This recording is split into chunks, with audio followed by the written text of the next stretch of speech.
बाळा, रडत बसून तुझे नशीब बदलणार नाही, पण तुझे कर्म मात्र बदलू शकते. माझ्या प्रिय लेकरा, आज मी थेट तुझ्याशी बोलायला आलो आहे. तू विचार करत बसला आहेस ना की माझ्याच आयुष्यात इतकी संकट का? मीच का नेहमी दुःखी? अरे वेड्या, तुला वाटतंय की तू रडत बसला आहेस हे मला दिसत नाही.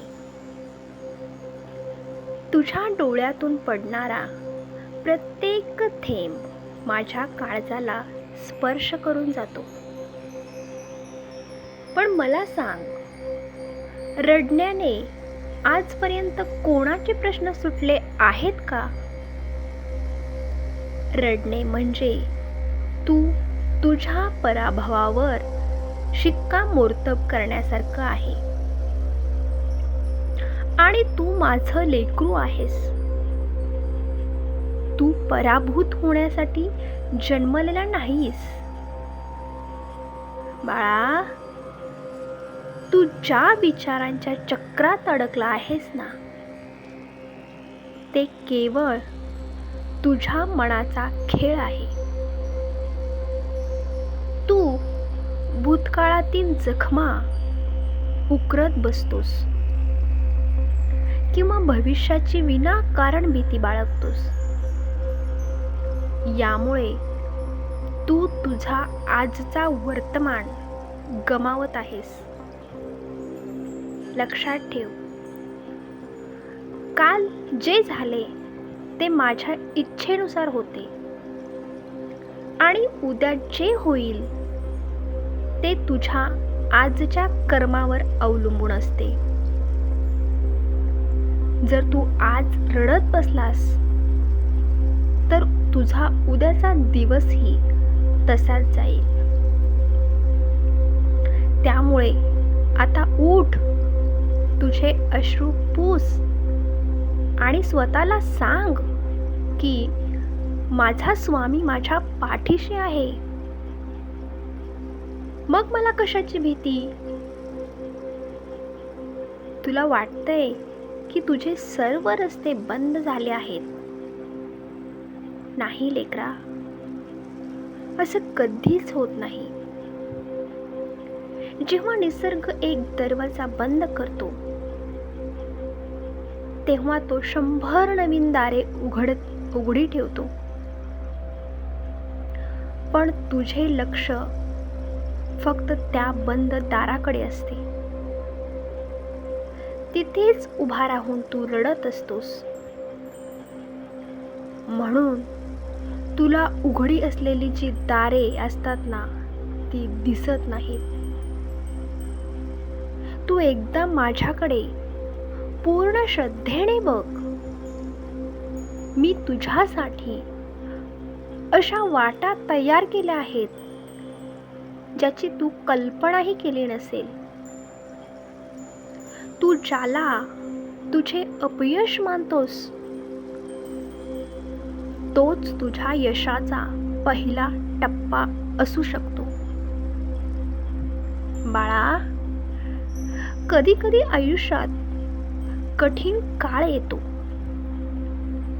कारण तुला काहीतरी मोठं शिकवायचं असतं.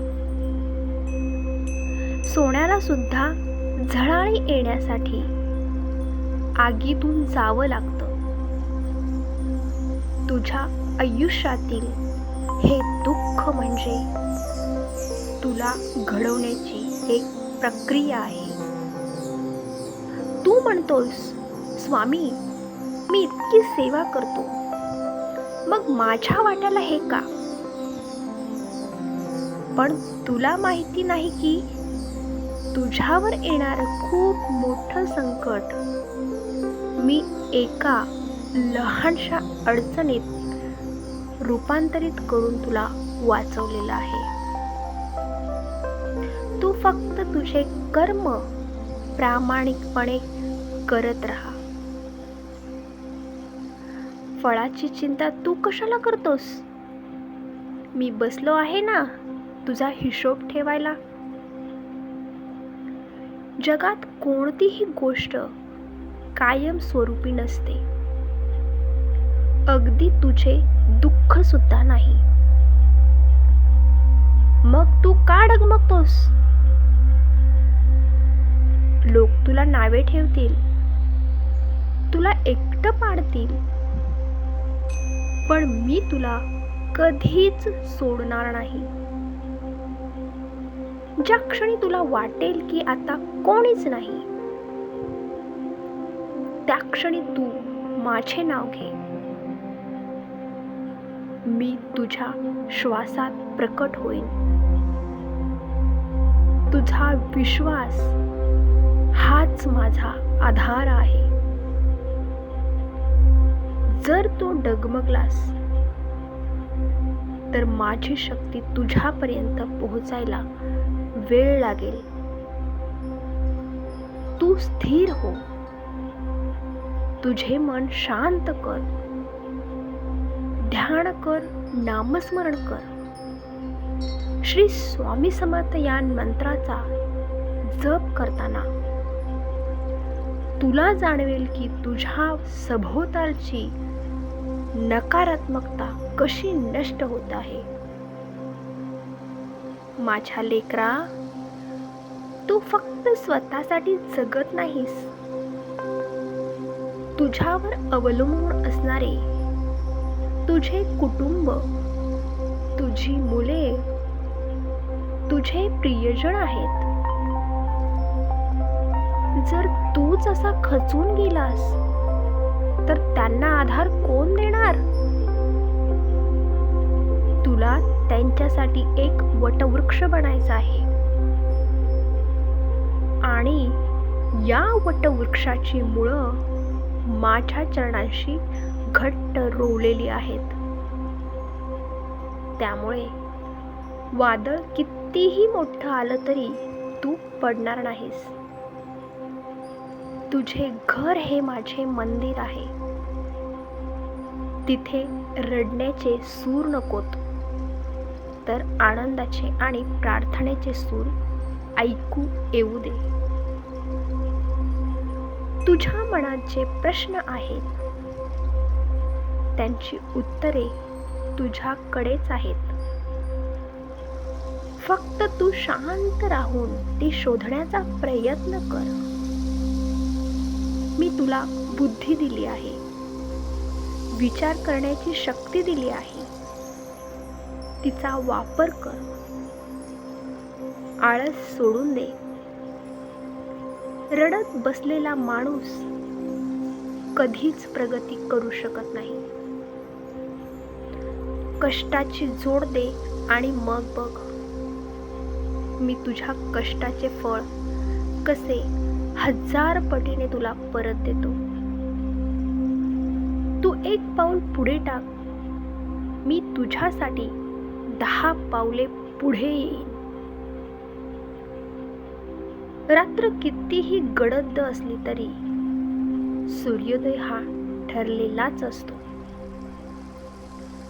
तुझ्या आयुष्यातील ही काळ रात्र आता संपत आली आहे. सुखाचे किरण तुझ्या उंबरठ्यावर उभे आहेत. फक्त तू तुझे मन मोकळे कर. मनातले हे द्वेष, मत्सर, भीती आणि निराशा काढून टाक.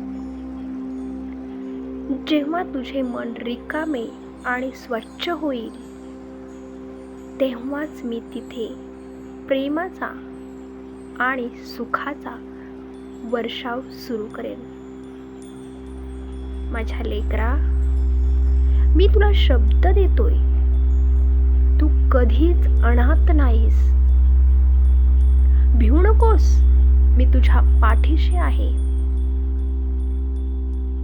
हे केवळ वाक्य नाही,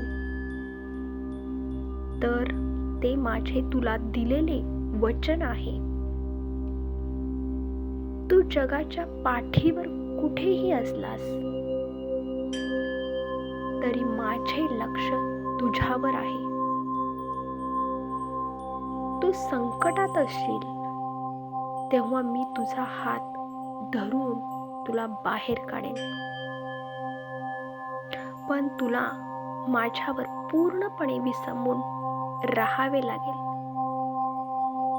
अर्धी श्रद्धा आणि अर्धी भीती अशा अवस्थेत राहू नकोस. आता हा संवाद संपल्यानंतर तू गप्प बसणार नाहीस. तू उठणार आहेस. तुझे काम आनंदाने सुरू करणार आहेस. आजपासून तुझे रडणे बंद आणि तुझे प्रयत्न सुरू. तू बघशील की हळूहळू परिस्थिती बदलत आहे. ज्यांनी तुला हिणवले तेच तुझे कौतुक करतील. ज्यांनी तुझा हात सोडला तेच तुझी साथ शोधतील. पण तू मात्र तुझे नम्रपण सोडू नकोस. बाळा, आयुष्य खूप सुंदर आहे. ते रडण्यात घालवू नकोस. सुखाची दारे उघडली आहेत. फक्त तू आत्मविश्वासाने त्यातून आत प्रवेश कर. मी तिथे तुझी वाट पाहत आहे. तुझे कल्याण व्हावे हीच माझी इच्छा आहे. तुझा प्रत्येक दिवस आनंदाचा जाऊ. तुझ्या सर्व इच्छा ज्या तुझ्या हिताच्या आहेत त्या पूर्ण होत. जा लेकरा, आनंदाने जग. माझा आशीर्वाद तुझ्या पाठीशी सदैव आहे. श्री स्वामी समर्थ.